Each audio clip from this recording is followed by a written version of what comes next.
Salut tout le monde et bienvenue à un nouvel épisode de The Deep Dive. Ah oui, On va faire un petit tour du monde aujourd'hui, une sorte de revue de presse express pour décrypter les sujets qui font l'actualité. d'accord. Accrochez-vous, on va parler de climat, de santé, d'innovation Hmm. et même de haricots noirs. Ah oui, j'ai rate. Vous avez bien entendu, on va explorer des sujets variés en apparence, sans lien, mais vous allez voir qu'ils sont tous connectés à une réalité plus large. Notre objectif, c'est de vous donner les clés pour comprendre le monde qui change et surtout pour y trouver votre place. Exactement. On commence fort avec la COP29, qui se déroule en ce moment même à Bakou, en Azerbaïdjan. Figurez-vous qu'en 2023, les émissions de gaz à effet de serre ont atteint un niveau record. C'est une situation alarmante qui nous rappelle l'urgence d'agir pour le climat. Oui, tout à fait. Et c'est d'autant plus important que l'Azerbaïdjan, pays hôte de la COP29, mise beaucoup sur les énergies vertes. Le choix de Bakou n'est donc pas anodin. Cette conférence est un véritable test pour l'accord de Paris avec l'objectif ambitieux de limiter le réchauffement climatique à 1,5 degré. Oui. Mais il y a encore beaucoup de chemin à parcourir, notamment sur la question du financement de la transition écologique qui divise les pays développés et les pays en développement. Justement, imaginez-vous à la place des négociateurs.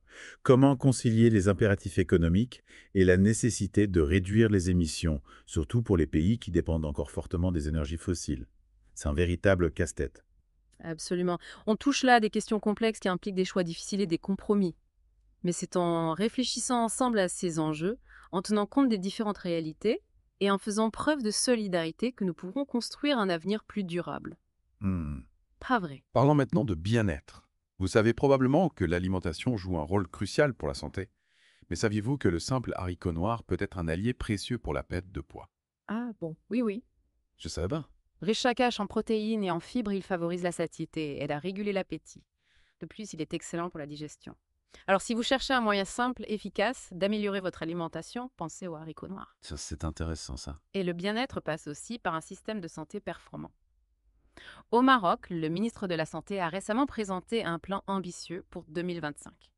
Nouveaux hôpitaux, formation des professionnels de santé, modernisation des infrastructures. L'objectif est clair, garantir un accès aux soins de qualité pour tous les Marocains. C'est une excellente initiative. Et ce plan s'inscrit dans une volonté plus large de réduire les inégalités d'accès aux soins, un enjeu majeur dans de nombreux pays. Il est intéressant de voir comment le Maroc s'engage à améliorer son système de santé et à investir dans le capital humain. Et en parlant de santé, on ne pouvait pas passer à côté du mois sans tabac qui se déroule en ce moment. Un message pour tous ceux qui essaient d'arrêter de fumer si vous craquez, ne vous découragez pas. Ce n'est pas un échec mais une étape dans votre parcours. Oui, c'est important de le rappeler, une rechute peut être l'occasion d'analyser les situations qui vous ont poussé à fumer et d'adapter votre stratégie. N'oubliez pas que l'arrêt du tabac est un processus qui demande du temps et de la persévérance. Et surtout, n'hésitez pas à demander de l'aide si vous en avez besoin. On change de registre, mais on reste dans le domaine de l'environnement. Saviez-vous que près de 38% des espèces d'arbres sont menacées d'extinction? Ah oui? La déforestation, l'agriculture intensive, le changement climatique. Les menaces sont nombreuses et les conséquences potentielles désastreuses. C'est vrai, on parle souvent de la disparition des espèces animales. Mais il ne faut pas oublier que les arbres sont essentiels à la vie sur Terre. Ils absorbent le CO2, régulent le climat, protègent les sols, abritent une biodiversité extraordinaire. Leur disparition aurait des conséquences dramatiques sur les écosystèmes et sur nos vies. Heureusement, des solutions existent. Absolument. La reforestation, la création de banques de graines, la lutte contre la déforestation illégale. Mais la question qui se pose, c'est quel rôle pouvons-nous jouer en tant que citoyens pour protéger les arbres et la biodiversité? C'est une excellente question. On a parfois l'impression que nos actions individuelles sont insignifiantes face à l'ampleur des défis. Mais chaque geste compte. Planter un arbre, choisir du bois, certifier et soutenir les organisations qui luttent pour la préservation des forêts. Il existe de nombreuses façons de s'engager à notre échelle pour un avenir plus vert. Et pour terminer ce premier volet sur une note positive, parlons de coopération internationale. L'Agence française de développement, AFD, a annoncé une augmentation de ses investissements au Sahara marocain. Agriculture Port, Culture Sport. De nombreux projets sont en cours, preuve que la coopération franco-marocaine se porte bien. C'est une excellente nouvelle. L'AFD joue un rôle crucial dans le financement du développement durable, notamment en Afrique. Ces investissements permettront de soutenir des projets concrets qui auront un impact positif sur les populations locales. On peut citer par exemple la plateforme AgriFinance, qui vise à moderniser l'agriculture et à améliorer les conditions de vie des agriculteurs. D'accord. C'est formidable. On arrive à la fin de cette première partie. On espère que ce tour d'horizon vous a donné envie d'en savoir plus sur ces sujets passionnants. Oui, on vous retrouve très vite pour la suite de notre exploration. À bientôt. On reprend notre exploration de l'actualité mondiale avec un sujet qui nous concerne toute la santé mondiale. Oui, en effet, l'Organisation mondiale de la santé, l'OMS, relance les négociations pour un traité mondial sur la prévention des pandémies. Après la crise du Covid-19, on a bien compris l'importance de la coopération internationale pour faire face aux menaces sanitaires. Mais que contient exactement ce traité ? Ce traité vise à renforcer la préparation et la réponse aux futures pandémies en s'attaquant aux faiblesses mises en évidence par le Covid-19. Imaginez un monde où les pays partagent rapidement des informations sur les nouvelles maladies, où les ressources médicales sont distribuées équitablement et où la recherche scientifique est coordonnée à l'échelle mondiale. C'est l'ambition de ce traité, créer un système plus solide et plus résilient pour protéger l'humanité des futures crises sanitaires. C'est une initiative ambitieuse qui nécessite une collaboration sans précédent entre les nations.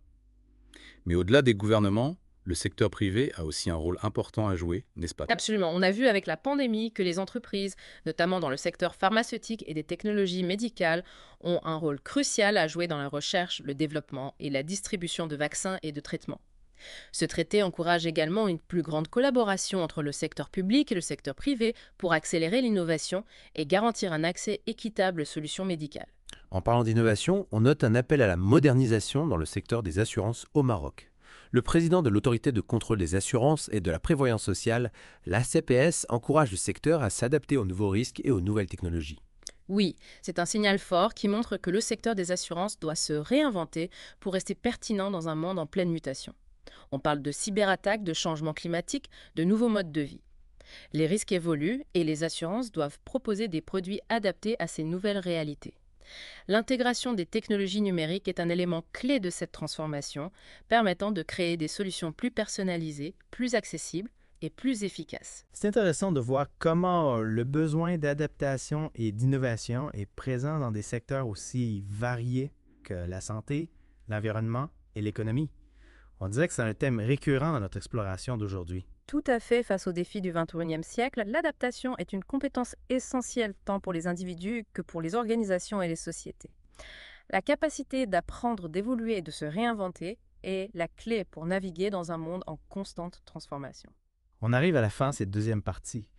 On espère que ces réflexions vous aident à mieux comprendre les enjeux mondiaux et à saisir les opportunités qui se présentent. On vous retrouve bientôt pour la dernière partie de notre exploration avec un focus sur l'importance de la coopération internationale. On a beaucoup parlé d'adaptation aujourd'hui, mais il y a un autre élément crucial pour relever les défis du XXIe siècle. Vous pensez à la coopération internationale ? Exactement, que ce soit pour lutter contre le changement climatique, prévenir les pandémies ou favoriser le développement économique. On ne peut pas agir seul. La coopération internationale est plus que jamais essentielle. Oui, c'est vrai. La COP29 à Bakou est un exemple concret de cette coopération. Des représentants du monde entier se réunissent pour trouver des solutions communes face aux défis climatiques. Mais cette collaboration ne doit pas se limiter au gouvernement. Vous avez raison. On l'a vu avec l'Agence française de développement, l'AFD, qui investit au Sahara marocain. Les entreprises, les ONG et les citoyens, chacun a un rôle à jouer. Exactement. Et c'est là que vous intervenez, vous qui nous écoutez. On vous a donné des informations, des pistes de réflexion. Maintenant, c'est à vous de vous saisir de ces sujets, de vous informer et de débattre et d'agir à votre niveau. Oui, chacun peut contribuer à sa manière. Adopter des gestes simples quotidiens, soutenir des initiatives locales, interpeller ses élus. N'oubliez pas, l'avenir se construit collectivement. Absolument. On espère que cette plongée dans l'actualité vous a permis de prendre du recul, de comprendre les enjeux et surtout de vous sentir concerné. On vous remercie de nous avoir accompagnés dans cette exploration et on vous donne rendez-vous très vite pour un nouveau Deep Dive bientôt. Au revoir aux pros.